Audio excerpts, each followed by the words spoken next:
Assalamualaikum warahmatullahi wabarakatuh. Perkenalkan, nama saya Muhammad Hatimul Faikin. Saya dari Fakultas Teknik dan Desain, Prodi Teknik Informatika. Pada kesempatan kali ini, saya akan menjelaskan tentang apa itu tipografi.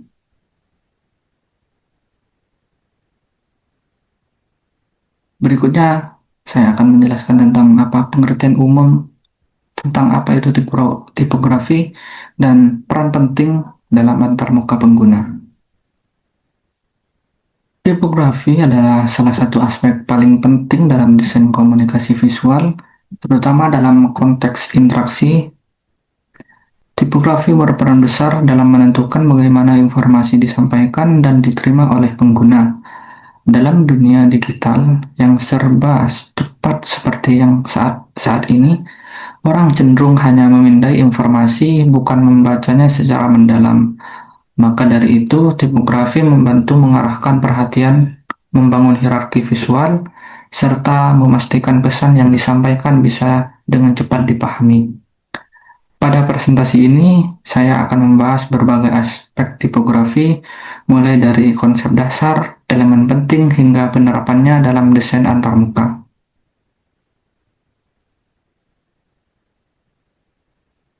Nah, selanjutnya kita akan beralih pada definisi singkat tentang apa itu tipografi. Pada poin pertama yaitu seni dan teknik memilih serta mengatur huruf. Dan poin yang kedua adalah fokus pada kenyamanan dan keterbacaan. Tipografi secara umum didefinisikan sebagai seni dan teknik menyusun huruf, baik dalam bentuk cetak maupun digital. Untuk menyampaikan pesan secara visual, tidak hanya memilih jenis huruf yang tepat, tetapi juga mengatur ukuran, jarak antar huruf, jarak antar baris, dan tata letaknya di dalam media. Dalam konteks desain digital dan antarmuka pengguna, tipografi harus dapat membantu pengguna membaca serta memahami informasi dengan cepat dan efisien tanpa menimbulkan kebingungan atau kelelahan visual. Oke, selanjutnya tentang tujuan tipografi. Poin pertama yaitu menyampaikan informasi secara efektif, kemudian meningkatkan pengalaman pengguna, serta menarik perhatian pembaca. Tujuan utama dari penggunaan tipografi adalah meningkatkan efektivitas komunikasi, yang mana hal ini berarti pesan yang ditulis dapat dengan mudah dimengerti dan menarik secara visual. Tipografi yang baik dapat memperkuat pesan dan menciptakan suasana tertentu seperti suasana formal, suasana santai, suasana modern, serta dapat membantu navigasi dalam sistem digital seperti aplikasi dan situs web. Selain itu, tipografi yang dirancang dengan tepat juga dapat mendukung aksesibilitas, membuat konten yang lebih baik, dan dapat diakses oleh semua pengguna, termasuk mereka yang memiliki keterbatasan visual.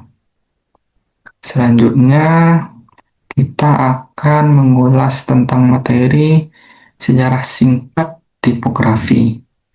Nah, perjalanan tipografi ini dimulai sejak Johannes Gutenberg, yang mana beliau ini menemukan mesin cetak pada abad ke-15 dan mempopulerkan jenis huruf seperti black letter. Seiring berkembangnya teknologi dan desain, muncul berbagai gaya huruf baru seperti serif dan sans serif. Nah, di era digital ini, tipografi menjadi lebih fleksibel serta dinamis. Kini, huruf tidak hanya digunakan di media cetak, tetapi juga di berbagai website, aplikasi mobile, dan perangkat digital lainnya. Kemudian, tipografi modern ini melibatkan perangkat lunak seperti Adobe Illustrator, Figma, serta pengaturan tipografi yang presisi. Nah, untuk pembahasan selanjutnya adalah jelaskan tentang elemen-elemen tipografi, yang mana di sini ada 4 poin penting. Yang pertama adalah typeface, yang secara definisi adalah bentuk dasar dari karakter huruf seperti Arial atau Times New Roman. Nah, poin yang kedua adalah ukuran huruf, mana kegunaannya di sini untuk menentukan skala visual dan biasanya disesuaikan dengan tujuan pengguna. Dan poin yang ketiga adalah spasi antar huruf, yang mana kegunaannya adalah untuk menentukan beberapa rapat atau renggang huruf dan baris teks yang tersaji. Kemudian poin yang terakhir adalah warna dan kontras, yang mana hal ini mempengaruhi kenyamanan membaca dan menarik perhatian pengguna terhadap bagian tertentu ataupun dalam tampilan. Kemudian poin selanjutnya adalah tentang apa itu jenis-jenis typeface. Jenis-jenis typeface itu ada 4. Yang pertama itu adalah serif, yang mana huruf ini dengan kait kecilnya di ujung yang sering digunakan dalam membantu buku cetak karena dianggap memandu mata pembaca saat membaca teks panjang. Kemudian yang kedua itu adalah sans serif, yang mana hal ini seperti font Helvetica atau font Arial, yang di dalamnya tidak memiliki kait, akan tetapi tampil lebih bersih dan modern, serta cocok untuk tampilan layar digital. Kemudian huruf yang ketiga adalah script, yang mana hal ini menyerupai tulisan tangan dan lebih cocok untuk dekorasi atau logo. Kemudian yang terakhir, jenis typeface yang terakhir adalah display, yang mana font ini dirancang untuk menarik perhatian dan digunakan dalam ukuran besar seperti judul ataupun poster. Kemudian selanjutnya saya akan menjelaskan tentang contoh-contoh typeface. Contoh typeface yang pertama adalah Times New Roman,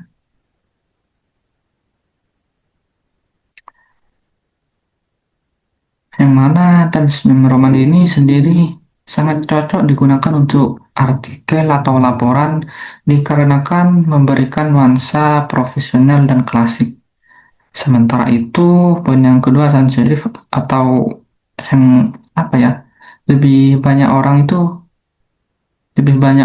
pakai itu Arial atau Calibri, yang lebih sering digunakan di web maupun di antar muka aplikasi karena tampilannya yang minimalis dan mudah dibaca di layar.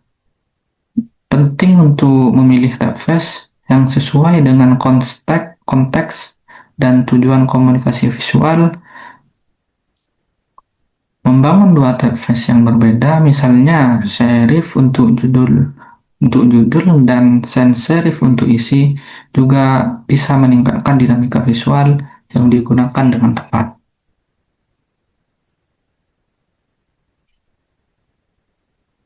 Kemudian next page-nya kita akan belajar tentang prinsip dasar tipografi.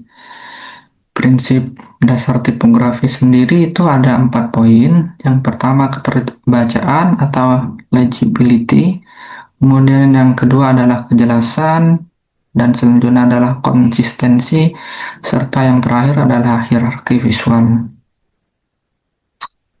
Nah, keterbacaan sendiri ini mengacu pada sejauh mana huruf dapat dikenali dengan mudah, dan kejelasan itu sendiri itu adalah apakah pesan yang disampaikan dapat dipahami secara langsung tanpa membingungkan orang yang membacanya. Kemudian yang ketiga adalah konsistensi, yang berarti penggunaan huruf dan gaya seragam di seluruh desain agar menciptakan harmoni visual.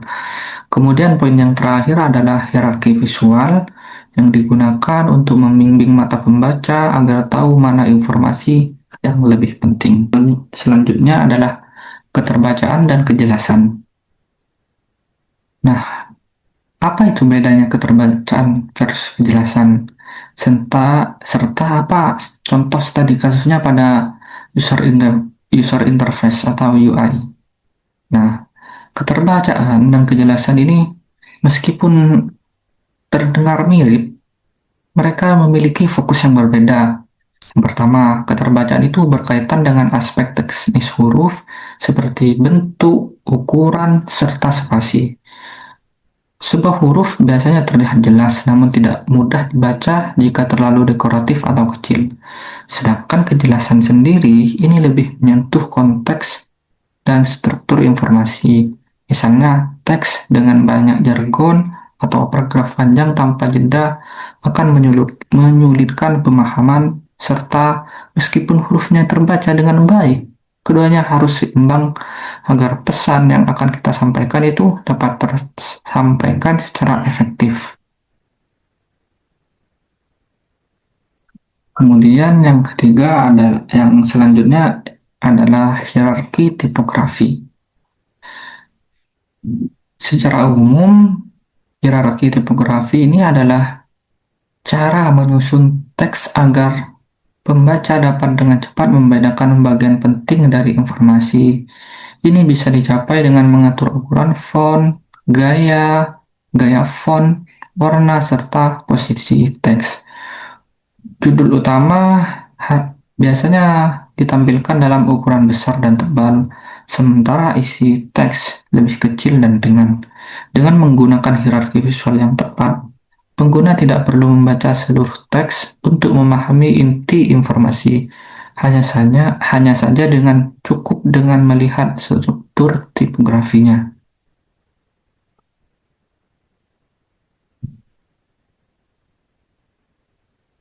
Nah, slide selanjutnya adalah tentang ukuran font, yang mana dalam slide ini terdapat dua poin. Yang pertama adalah pengaruh pada kenyamanan membaca. Ukuran font yang digunakan dalam desain sangat menentukan tingkat keterbacaan teks. Untuk dokumen cetak, untuk ukuran standar berkisar antara 10 sampai dengan 12 pt. Untuk itu, di layar digital, terutama pada perangkat mobile, ukuran harus lebih besar agar tetap terbaca di layar kecil. Ukuran yang terlalu kecil dapat membuat pengguna kesulitan membaca, sedangkan ukuran terlalu besar dapat mengganggu estetika dan keseimbangan desain. Oleh karena itu, penggunaan ukuran huruf harus disesuaikan dengan konteks dan target audience. Kemudian di slide yang selanjutnya kita akan membahas tentang line spacing dan letter spacing. Line spacing sendiri ini adalah jarak antar baris teks yang memengaruhi kenyamanan membaca. Kemudian line spacing yang terlalu rapat membuat mata itu terlalu cepat. Kemudian line spacing yang terlalu cepat Kemudian line spacing yang terlalu rapat itu membuat mata cepat lelah karena sulit membedakan baris, dan sebaliknya, terlalu renggang akan membuat teks terlihat terpisah-pisah. Letter spacing sendiri adalah jarak antar huruf dalam sebuah kata. Kemudian letter spacing sendiri adalah jarak antar huruf dalam sebuah kata. Jika terlalu sempit, huruf bisa saling menumpuk, sedangkan apabila terlalu renggang, membuat kata itu sulit dikenali. Nah, keduanya ini harus diatur dengan profesional untuk menciptakan tampilan teks yang rapi dan mudah dibaca.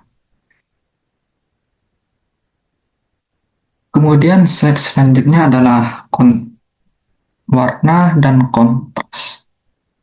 Warna dalam tipografi ini tidak hanya tentang estetika ya, tapi juga untuk memperjelas isi dan memperkuat pesan.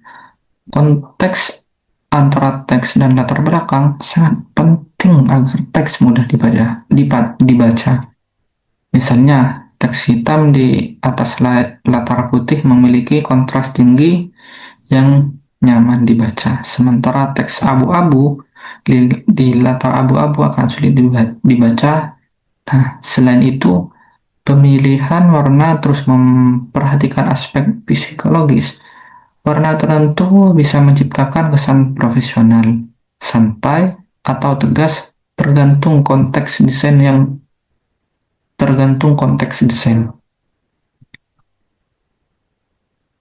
Kemudian slide selanjutnya adalah tipografi dalam UI UX design. Poin yang pertama adalah peran tipografi dalam navigasi aplikasi. Kemudian poin yang kedua adalah contoh nyata dari aplikasi populer. Nah, dalam UI UX design sendiri, tipografi ini memegang peranan strategis. Penempatan dan gaya huruf dapat memengaruhi bagaimana pengguna menavigasi aplikasi atau situs web.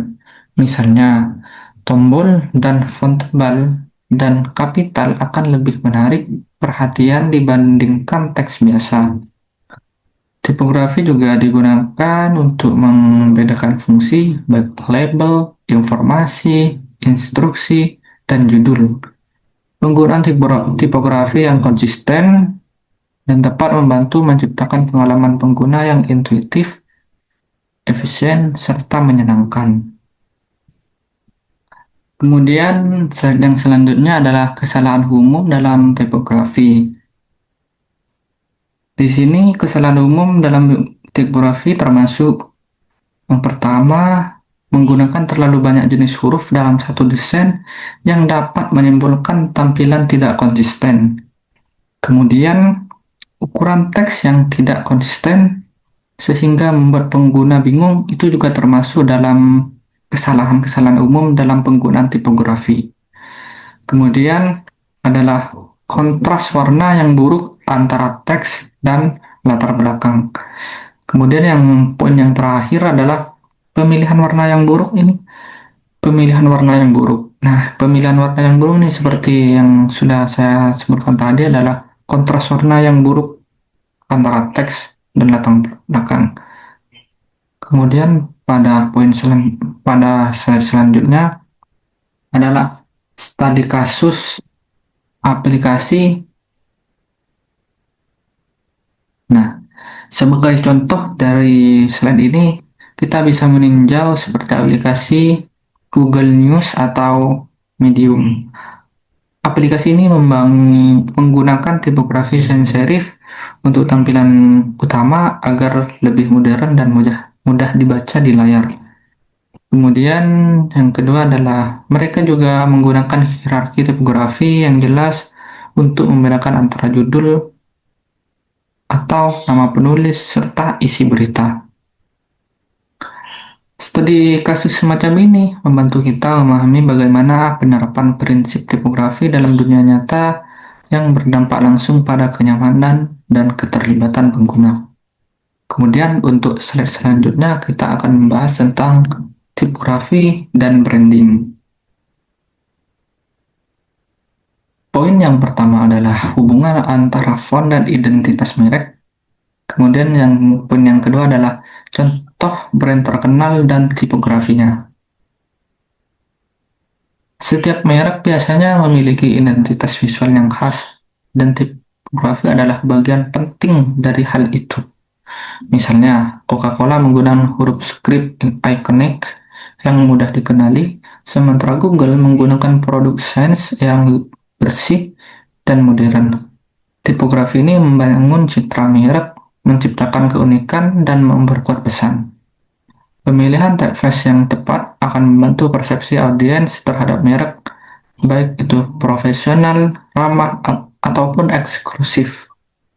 Kemudian yang selanjutnya kita akan membahas tentang adaptasi tipografi pada berbagai perangkat. Dalam beragamnya perangkat saat ini, mulai dari desktop, tablet, hingga smartphone, tipografi ini harus bersifat responsif, yang berarti ukuran huruf, jarak antara baris, dan tata letak teks harus bisa menyesuaikan ukuran layar. Pendekatan mobile first menjadi standar desain modern, di mana tipografi dirancang untuk dioptimalkan di layar kecil terlebih dahulu sebelum diadaptasikan ke layar yang lebih besar. Teknologi seperti CSS dan media query di web sangat mendukung tipografi yang fleksibel serta adaptif. Kemudian slide yang ke-19 kita akan membahas tentang penggunaan tipografi untuk aksesibilitas. Tipografi yang baik juga harus memperhatikan aksesibilitas.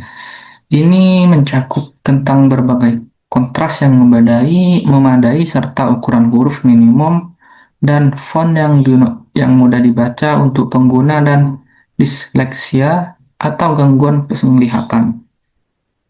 Standar seperti Web Content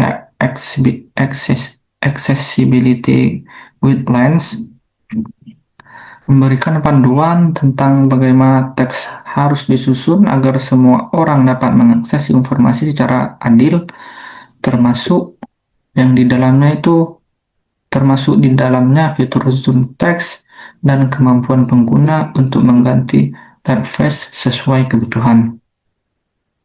Kemudian slide selanjutnya adalah kesimpulan, yang mana di sini ada beberapa poin penting.